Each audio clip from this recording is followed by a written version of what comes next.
my friend. I am Charlie Simons talking about the two things you're never supposed to talk about.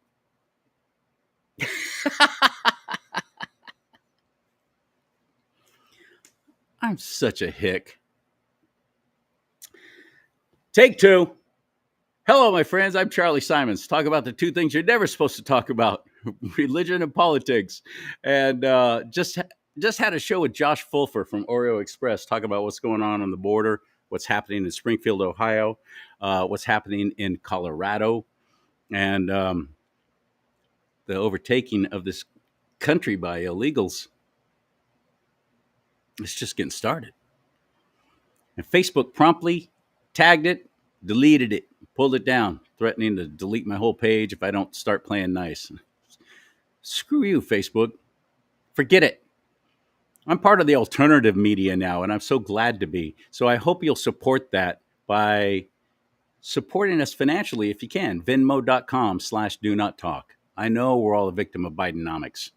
I know we're paying 3 times the price for fuel, 3 times the price for groceries. I know. Boy, do I know. So if you can help, sure would appreciate it. Even $20 would be nice. At Venmo.com/do-not-talk. Spike needs it. Come on, Spike. Come on up. Say hello. That's my dog, Spike. He's the mascot of the show. Him and there he is. You want to win? Put a dog in. That's my little guy. My little rescue from the Oakland County lockup. He was a day before being gassed. He really was.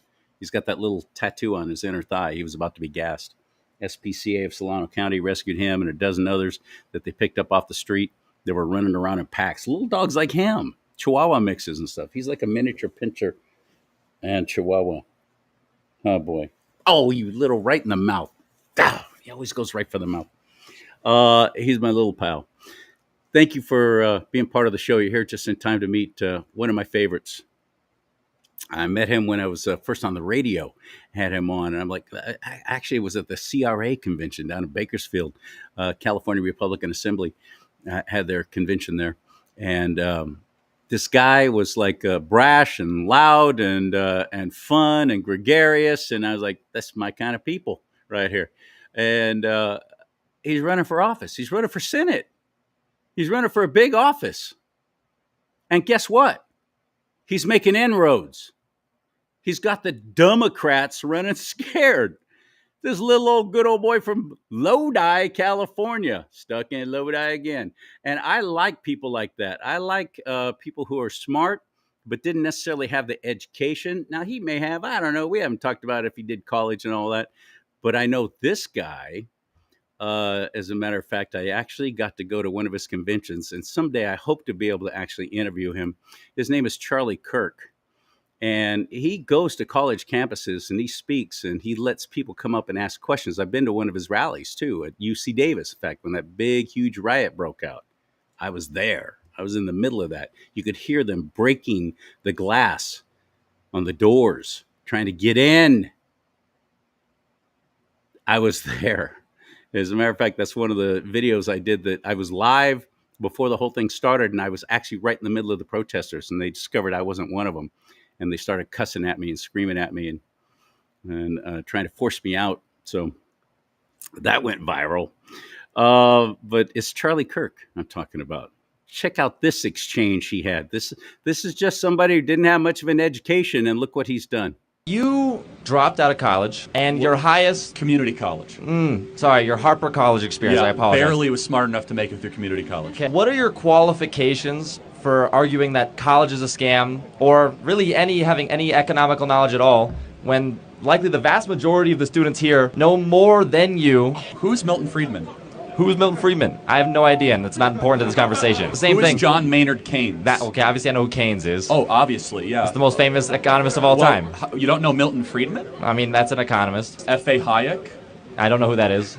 You're right. I barely made it through community college because I was too busy, starting a national youth movement with hundreds of thousands of members, raising hundreds of millions of dollars, having a top 10 most popular podcast, and reaching tens of millions of people online every day. I'm a job creator, entrepreneur, autodidact. Do you know what that word means? Yeah, self-taught. You know, you should probably learn that word if you're going to come up and insult other people's intelligence. Hey. Yeah, there's nothing like the arrogance on the left. I mean, it is, can cut it with a knife. So stinking arrogant. So I admire and respect people like Charlie Kirk and people like Jim Shoemaker. And he's got an event coming up Thursday, and it's in the Sacramento area. And I'll let him tell you all about it, as he is my guest right now on Do Not Talk. You ready? Hit it. Yep, here he comes. Riding his trusted steed through the Sierra foothills as he brings you the news. He calls himself Charlie. What you doing, Charlie? Sorry, Charlie. Hi, Charlie. There you are. Look how cute you are. Yeah. Hey, Charlie, what's with the dark glasses? And now, here he is, a man of God, living in a world of Disney. Ow, Charlie! Charlie Simons. Charlie bit me. All righty. Brought to you by my friends at MyPillow.com. Support Mike Lindell, as all the big box stores have taken all of his products off their shelves. Walmart was the last one. Forget you, Walmart. I want nothing to do with you. I go to MyPillow.com/Lee. My middle name Lee can get you up to 75% off some of those already very fairly priced American-made products. Over 100 products he has now at his online store. MyPillow.com/LEE, MyPillow.com/Lee. And anything you buy there, you'll be helping this show, because he's sharing the profits he makes off of the sale. If you use my middle name as a promo code, he will share those some of the half of what he makes with me, which is great. So you get an awesome American-made product, quality, not just a pillow anymore. Over 100 products now. Please check it out. MyPillow.com/Lee. All right, cut the music. Let's get them, ladies and gentlemen, for your dining and dancing pleasure. Here's Jim Shoemaker. What's up, Bubba? Hey, Charlie, how are you doing today? I'm borderline amazing. So I first met you, and I'm like, oh man, this is one of my kind of people. And you and I have become friends, and I'm so glad, because I am in your corner. I endorse you fully. The recent I saw on San Jose Mercury News, I'd love to be able to share it with you on screen, but they wanted me to have to pay and buy some kind of subscription, so I said forget it. But here's what the story said. It was came out in March. Will McCarthy and Harriet Blair Rowan from San Jose Mercury News said Republican Jim Shoemaker is leading against former Congressman Jerry McNerney and Assemblymember Carlos Villapadua of California's 5th Senate District. Now, that's Contra Costa County and San Joaquin County, right? No, And not Costa. I'm sorry, Alameda County and San Joaquin. Got it. The race pits longtime Congressman Jerry McNerney against State Assemblymember Carlos Villapadua, as well as Republican candidate Jim Shoemaker. Now, they didn't give you much hope of doing anything against these two juggernauts of the left. But early results show Jim Shoemaker with a slight lead over McNerney. Now, Villapadua is coming in third after nearly $3 million in outside expenditures and lots of TV advertisements, mostly supporting and targeting the two Democrats. But here's the deal. Oil and gas PACs, which are political action committees, have invested heavily against you, as have labor unions representing nurses and educators, and of course the what they call reproductive rights groups. Yeah. And nursing and education, largest amount of money in support of McNerney. In an interview with this news organization in late February, McNerney painted Villapadua as a friend of fossil fuels, which is hilarious. And noted that because that's who's giving them a bunch of money. And noted the same group had supported his opponent in Villapadua's race in 2018. A large portion of the $2.6 million in outside spending in District 5 election is a surprising amount for a down ballot primary race. And it's come from the oil and gas industry, these political action committees, the Coalition to Restore California's Middle Class. That's a joke. Yeah. That's a joke. Big joke. The left is fighting as hard as possible to get rid of the middle class. They want their Star Trek utopia, their one world government, their new world order, where we will own nothing and be happy. But that's not your attitude, is it, Jimmy? No, man, I'm telling you. These guys, the only thing they want is total control. They want to manipulate and control every aspect of our lives from birth to death.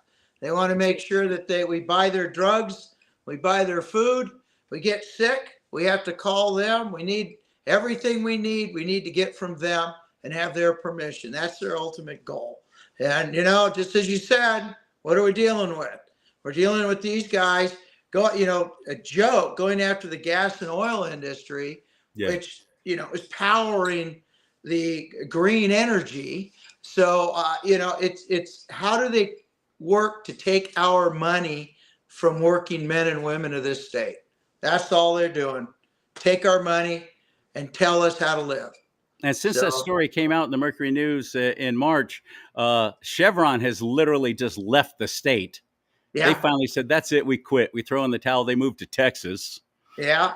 They moved their headquarters and everything. They've been in negotiations on their refinery now because California Air Resources Board wants to come down on them even harder while they're buying oil and gas from Venezuela, all the countries that we don't want to be dealing with, and they're buying it from them at exorbitant prices that affects everybody in California and actually on the West Coast. So, that's what we're dealing with here. Guys like Jim Shoemaker here are who we need to be supporting. I don't know where the California State Republican Party stands on you. I don't know if they've endorsed you or not. I don't know if your Central Committee has. I hope they have. But despite that, stop giving your money to these parties and start giving them to these candidates. These candidates are able to do so much more with it without the party controlling everything they do and say. I'll put $20 right now down that you've heard from the Republican Party, and they've told you need to not talk about this and tone down your rhetoric on that, haven't they? Well, they try to have a lot to say. I don't hear much of what they say because I've learned that, I know what we the people need. We want our freedom back. We want our liberty back. We don't need the micromanaging from these elitists that are at the top of both parties. And at the same time, even in our state party, I will say this, I do have the endorsement from the local Central Committee. I have the endorsement of the state party.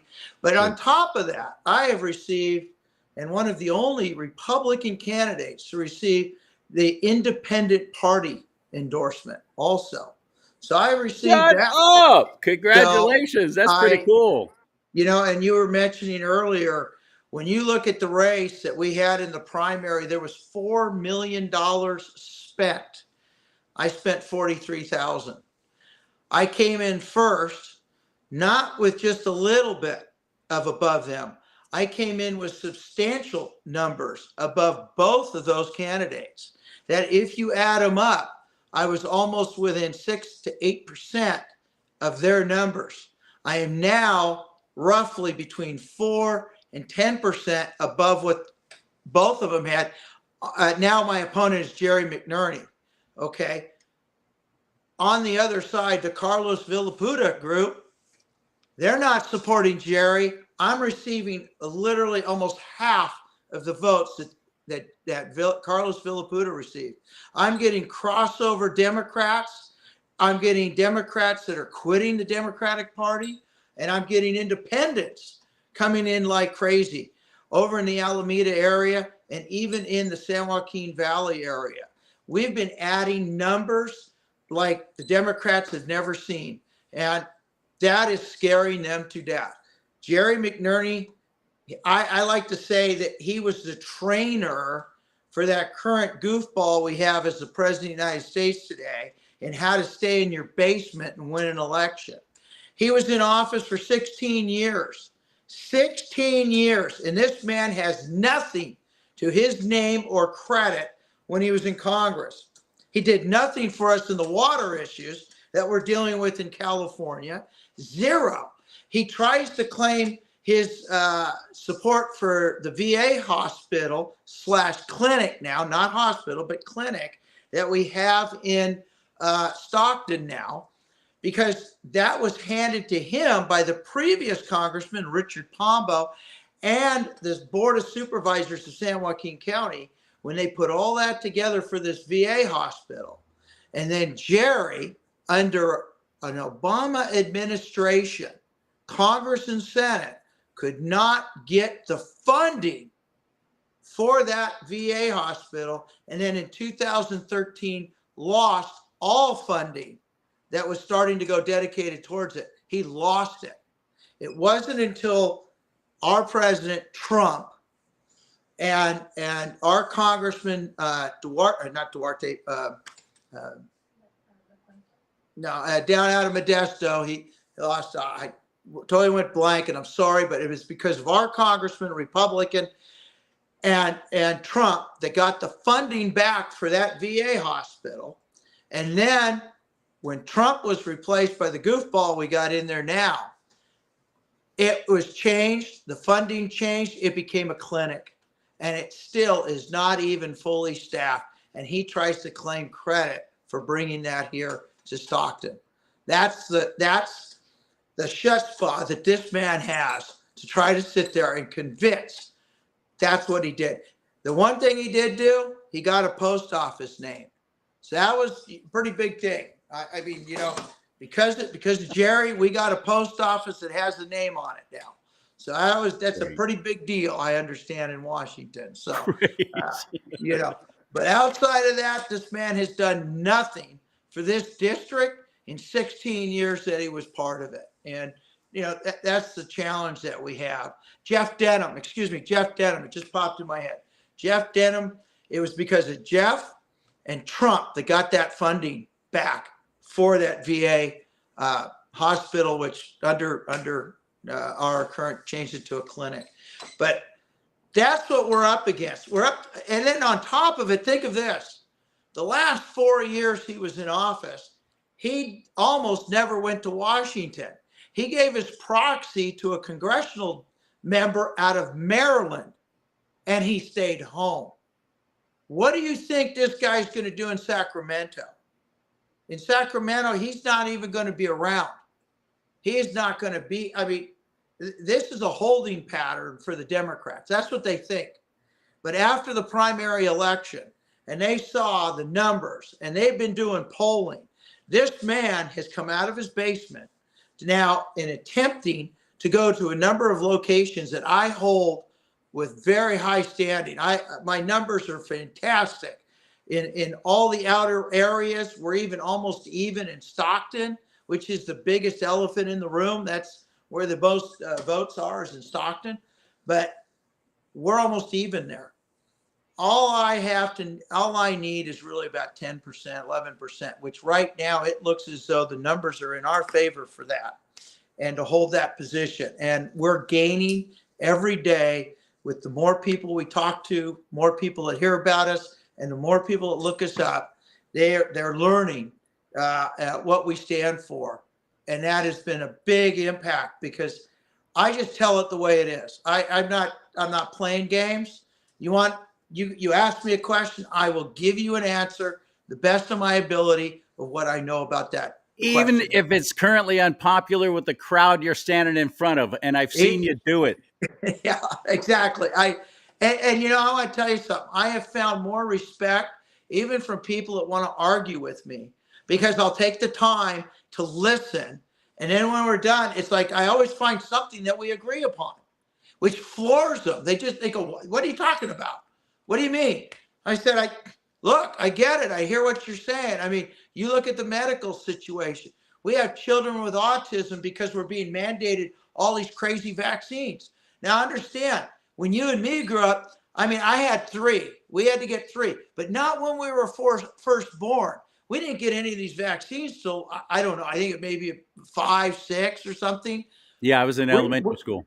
Yeah, but they're shooting these little babies up. I mean, the second they come out of the womb, they're starting to shoot them up. And it's like, really? A baby that the whole system hasn't even had time to develop enough? and you're going to shoot them up with shots. Now we have all these autistic children that we never had before. So you can't tell me there's not something wrong with our medical profession, which I really think is snake oil salesmen today, because we're not curing diseases. We're prolonging and band-aiding these things. When you There's something look, like 78 different inoculations now. okay, It's feeling good. I'm glad you said that, because I know somebody told me it was in the 70s and I couldn't remember the number. So 78. How insane can you be to sit there and think, I'm going to shoot myself up with 78 shots? I don't know to what age, but how nuts. I mean, we have all these illegals coming across the border, bringing God knows what diseases into the country. Yep. And we eradicated a couple of these diseases. And then what happened? We're sitting here with new diseases coming in. They're going, well, it's because our people aren't vaccinated. No, it's because you're not protecting the citizens. You're not protecting our border. You are allowing criminals and drugs and fentanyl and all this other crazy stuff into this state and into this country to raise havoc with the people. And then the medical profession, which, like I said, is a real question mark to me. And that is this: if they cured you, you're not a patient anymore. So think about that. Right. Do I really want to cure you, or do I want to see you back in 3 months or 6 months or next week?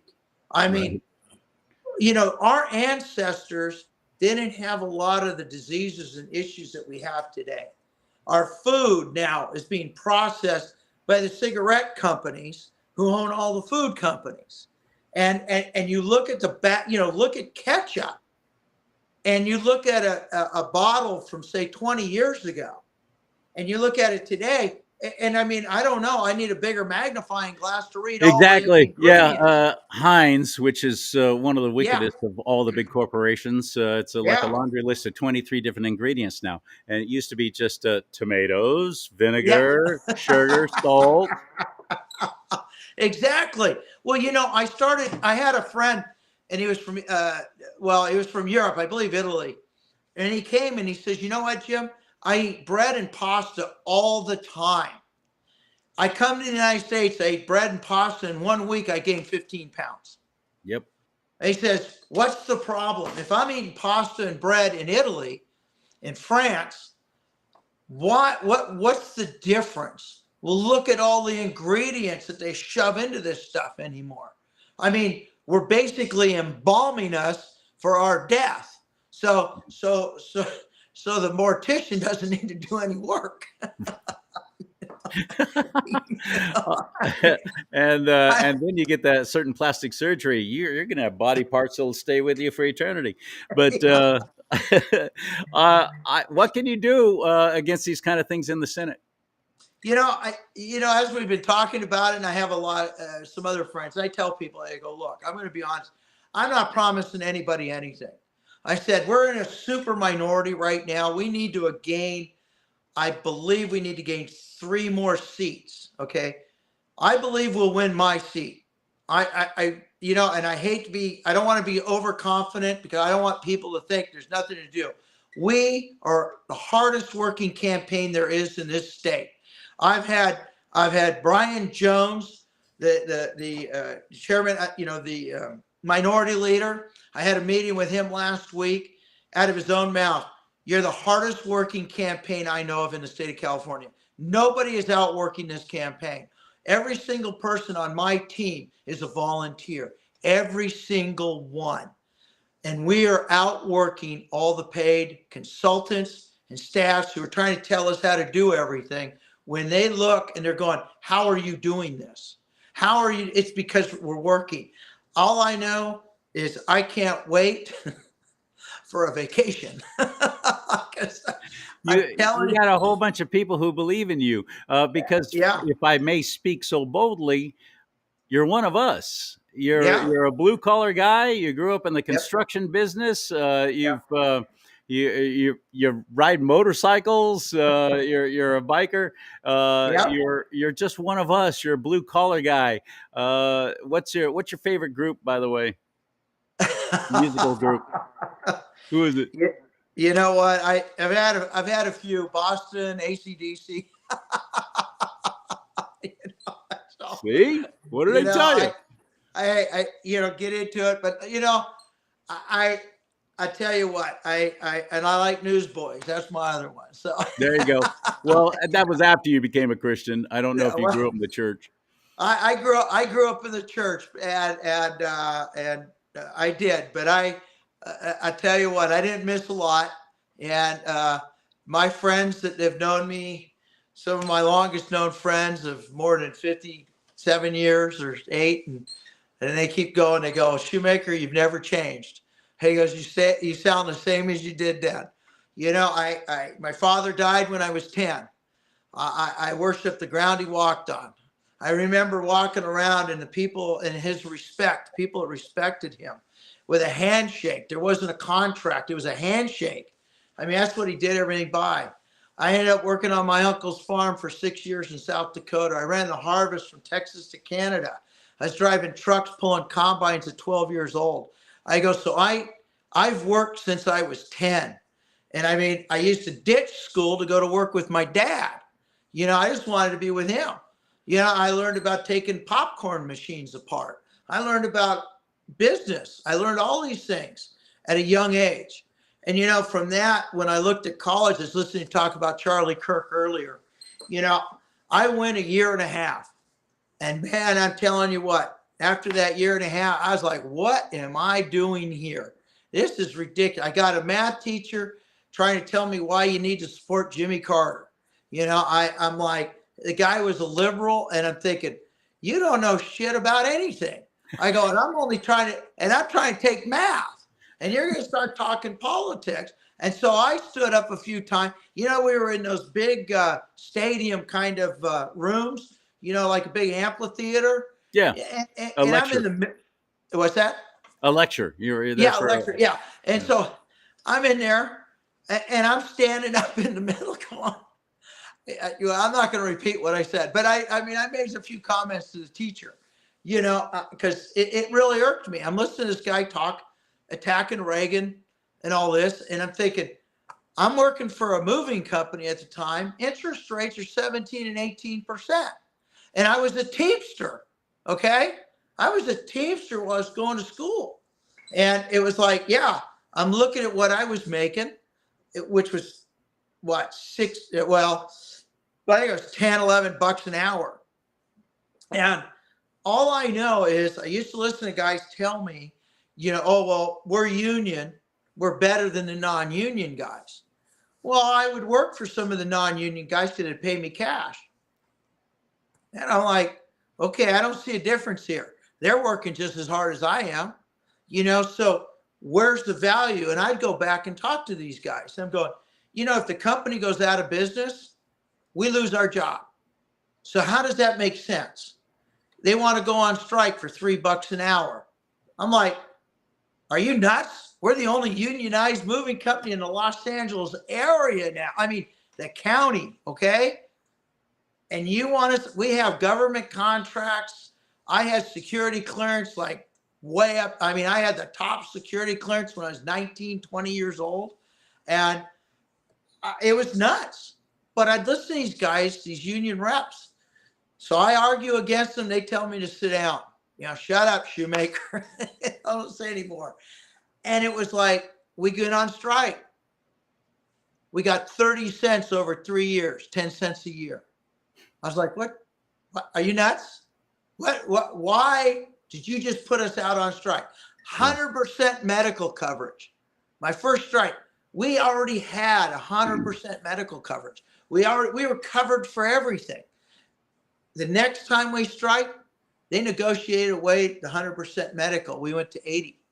It's not sustainable. The unions never have been. I had no idea. This is the most I've learned about you growing up, and I had no idea how parallel you and I are. especially, I mean, including with dads and everything, all of it. Yeah. The only reason why I don't have my degree from the community college I went to is because I pissed off the political science teacher, which that was the last thing I needed to be able to get my degree, my AA degree.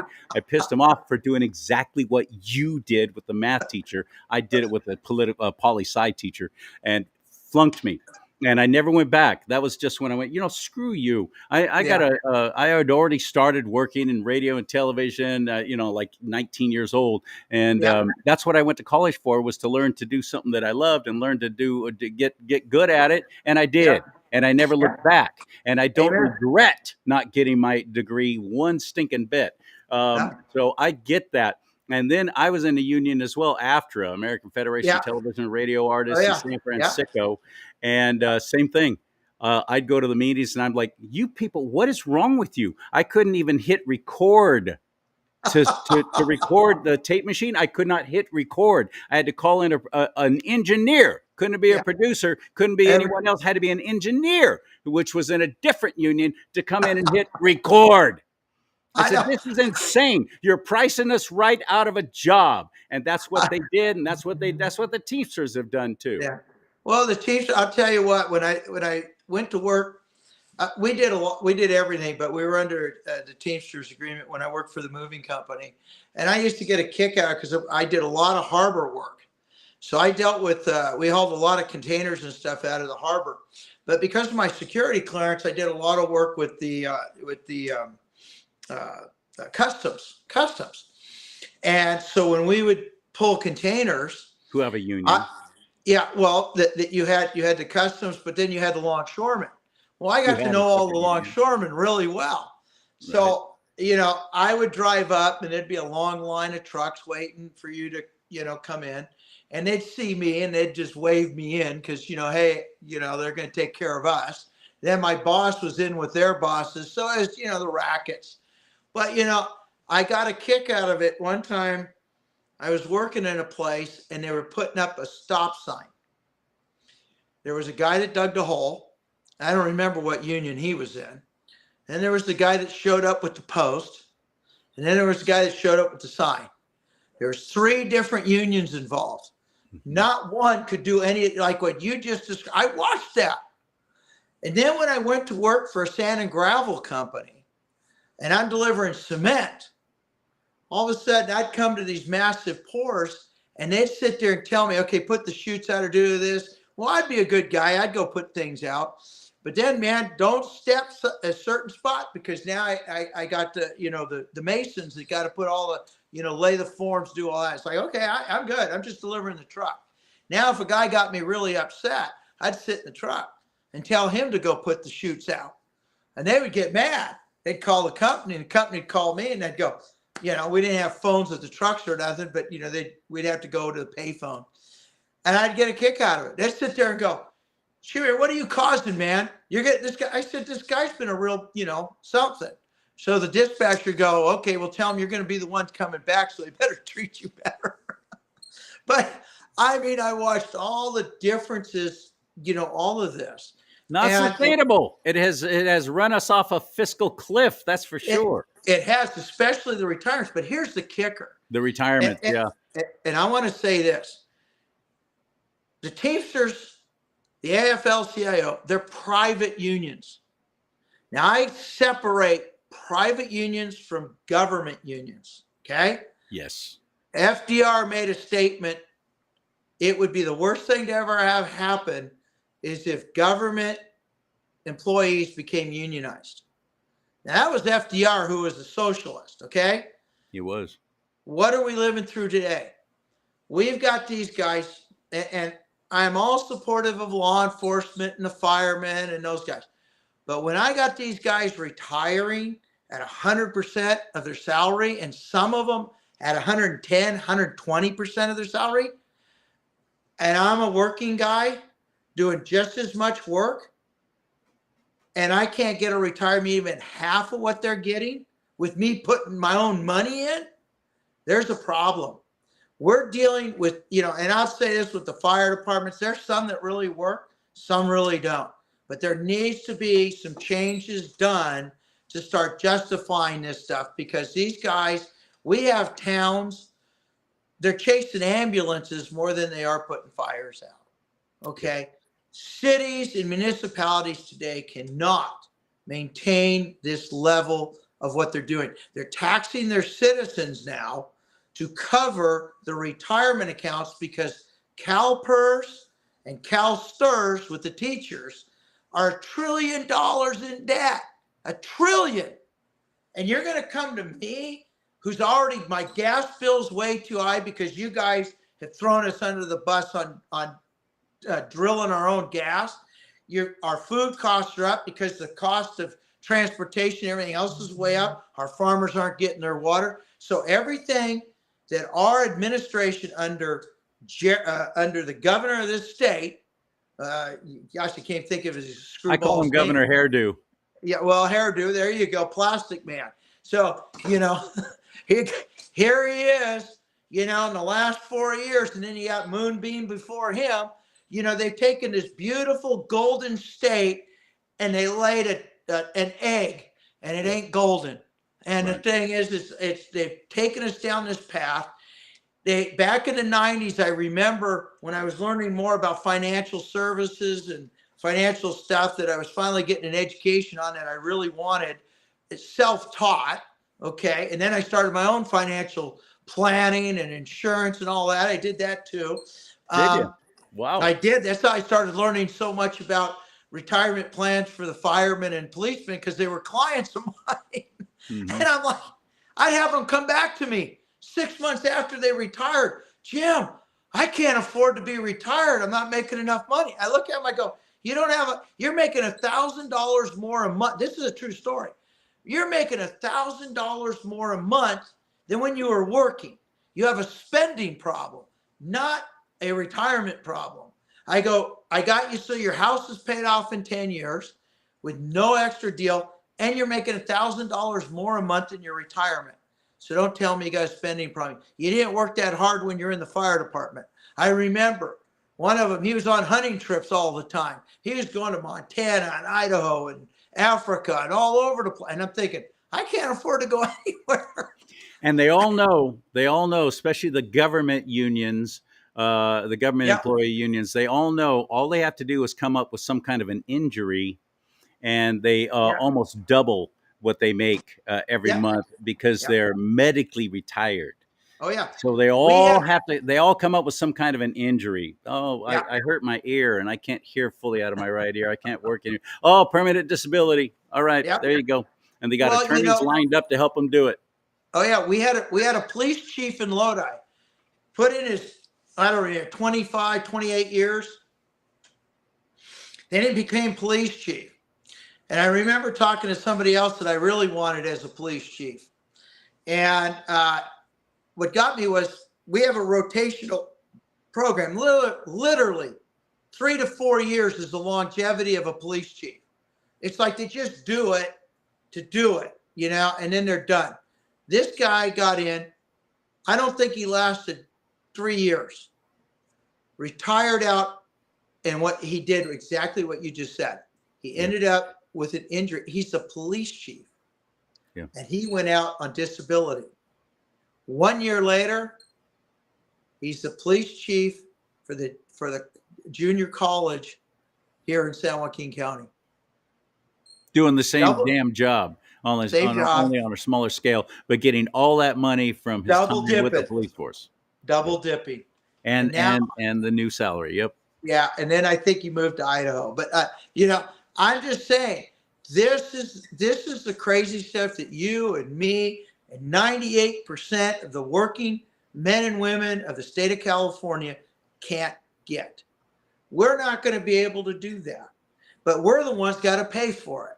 So we want our potholes filled, but we can't get them filled because they're taking our money to pay these guys retirement. Now the fiduciary and the high-speed rail. Oh, well, yeah. Well, we haven't even got there yet. I mean, I'm sorry, man. You want to screw something up, let government do it. I mean, there's no accountability, zero accountability with government. Yep. I can go spend, Charlie, you can give me $1 million today and I can throw it down a sewer, and then you can come to me, what happened? I go, I don't know. You know what? We'll do an investigation. It'll cost $2 million. And then we'll come back with, well, we gave it to the wrong company and they lost it. Yeah, I mean, so now it costs us almost $4 million because they'll figure out a way to mess it up. Do you see why? Do you see why we need people like Jim in these kind of positions instead of the clunk-headed chowder-brained goofballs that we keep getting? But how you can only blame politicians for so long, and these union leaders and so on, and you have to start actually putting focus on the people who are putting them into those positions of power. That's my own fellow citizens of California. We suck at getting out the vote on the right. A third of the state of California claims to be Christian, yet only about 40% of them are even registered to vote. I keep hammering that because I want just the Christian vote alone could turn this state around. Yeah. Oh, yeah. Hey, if we got the Christians, I'm going to tell you right now, almost 60% of those that go to church, our church goers, aren't voting. Right. Almost 60%. Right. This is crazy. Now, in our district here in San Joaquin County in Alameda, we've been going to churches. I've been speaking at this last 2 weeks ago. I was at 3 different churches I spoke at. And honestly, I spoke at a temple also for the Sikh community, almost 1,500 people. Good. Okay. So our campaign is reaching out all across the spectrum. There isn't a demographic we haven't touched. My district here, the 5th Senate District, San Joaquin and Alameda, we encompass every demographic there is in California. I mean, there is no one that we don't have. And I've reached out to all of them. It's like I tell them, all this divide and conquer that the Democrats have been pushing for 60 years, divide us, separate us, make us not like each other. Each and every one of us is special because God created us that way. And the difference is we're individuals. I can join groups. I can be part of, whatever group or society or whatever it is, but I'm still an individual. And I look at everybody as an individual. If you're a piece of garbage, okay, you know what? That's on you, but that doesn't reflect on everybody, whatever demographic you came from. And that's where we really are today. The Democrats are running out of steam on this division and dividing that they're trying to keep doing. And people are starting to see through it. Black Lives Matter has nothing to do with Black lives. Zero. It was a socialist movement towards communism to take over and create chaos. When you look at the mess this state is in, it's man-made. Why? You need chaos to be fixed. So if I create chaos and then I tell you I have the answer for fixing the chaos, I'm the same guy. And that's what people have to look at. Here's a fine example of an idiot. And you referenced her earlier as your opponent being good buddies with her, and now she's running for president. This is what she's proposing for social media. Have you seen this yet? Privileges, and it should be taken down. And the bottom line is that you can't say that you have one rule for Facebook and you have a different rule for Twitter. The same rule has to apply, which is that there has to be a responsibility that is placed on these social media sites to understand their power. They are directly speaking to millions and millions of people without any level of oversight or regulation. And that has to stop. That's crazy. And by the way, what rules are those that have to apply to Twitter? And by the way, it's X, Obama Harris. It's X now. Would you please get with the program? You dumber than dumb. Well, you got to remember, where this is coming from. Look at who's speaking. The Attorney General of California, who's arresting everybody and their brother, but she's done all the crimes herself. So. There's no credibility with her. But the idea of our freedom of speech, I mean, I'm really getting a kick of Elon Musk and his comebacks on this stuff, because it's like, I'm sorry, man. You should be. If I don't like somebody, tough luck on you. That's between me and that person I don't like. And if I feel like using derogatory terms, which really try not to. But the thing is, you know what? Too bad. It is my freedom of speech. And the one freedom of speech that's protected more than anything else is political. So whether you like it or not, you can't say anything to me if I call you a harebrained dingbat, which she is. So, have you encountered any kind of censorship in your race? I mean, the fact that the San Jose Mercury News, which is a flaming lefty communist publication, did a story on you that they couldn't avoid saying, here's this little Republican from Lodi beating these two Democrats, stunned me. I was quite surprised that the Mercury News did that. But have you encountered any other kind of, like, they just ignore you? They don't even give you any focus or attention? We've been ignored throughout the entire campaign. Every major media news outlet, even though we send out, media notices and everything else, we've had no reach out at all. I ended up with the San Francisco Chronicle, called me and interviewed me, and I did the interview. I mean, I will say I was at a candidate forum yesterday. My opponent was not there. But I have done, as a Republican, I've done NAACP meetings. I've done an organization that has groups throughout the country. They're full-blown communists. I even did theirs. I don't care. I'll speak in front of anybody. And they are surprised that I'll even do it. But, I look at it this way. Get my name out. People can see it, and they know that I'm not scared or fearful of being in front of or being asked questions by any of those people. Because I'll tell them exactly what I'm thinking. And everything for me comes from Scripture, comes from the Bible and the Constitution. You want to know how I'm going to think or how I'm going to vote on something? You read those two documents. You read that Bible and you read that Constitution. That's how I'm going to function. No questions asked. Because the bottom line is, as an elected official, you take an oath. And the oath is to limit me, the representative, from doing harm to you, the citizen that I'm supposed to represent. That's what the Constitution is there for. I'm not going to step over it. You have an opportunity to see Jim do his thing and to hear him speak. And I love it. I hope to be able to make it. It's this coming Thursday night. Yes. And it is a fundraiser thing. So dinner's going to cost you money, but it's all helping him continue in this race and to win, which we need more than anything. Tell us about it. Tell me about Thursday. Well, hey, this event, I'm going to just read it here so I don't get anything wrong because, I'm dyslexic. But, here's the deal. So, it's going to be it's up in Elk Grove. It's the barn at 9455 East Stockton Boulevard.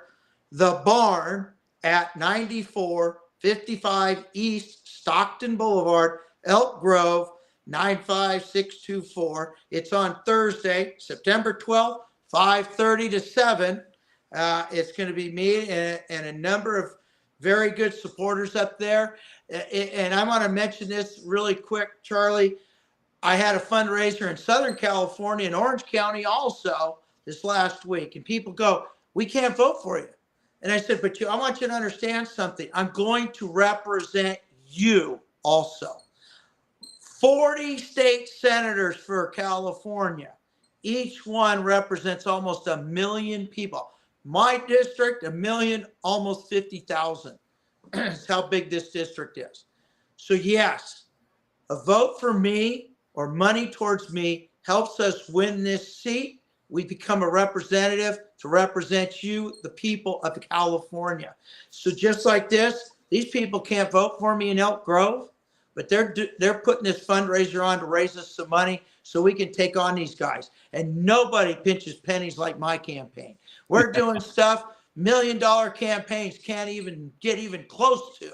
Yeah. I'm telling you, they asked me for help. And I'm like looking at them going, are you nuts? You want my help? You guys got $2 million. How about give me half of it and see what I can do? I said, because the difference is I work for a living. You're consulting. I've been out there.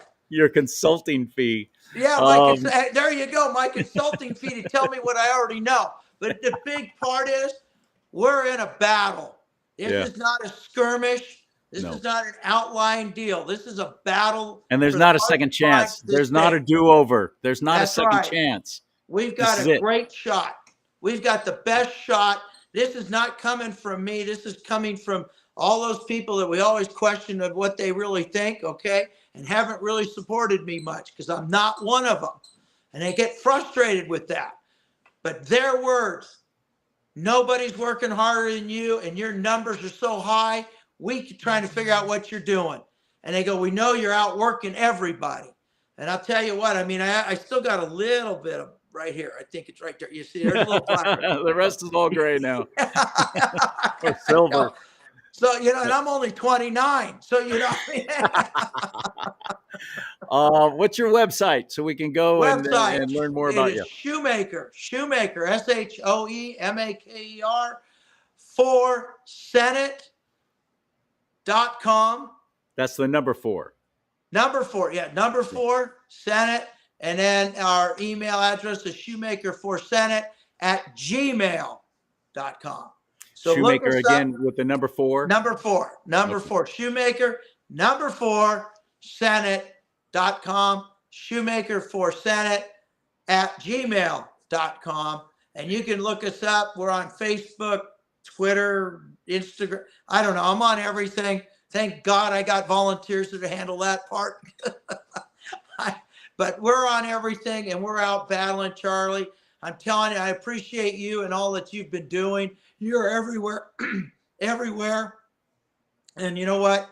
The other thing I want to make a comment is in California, we also need to start taking care of our California combat veterans in this state, because it's making me sick when I see all the money put away towards these homeless that we got an industrial complex. That's being taken away and given to it's been given to the illegals.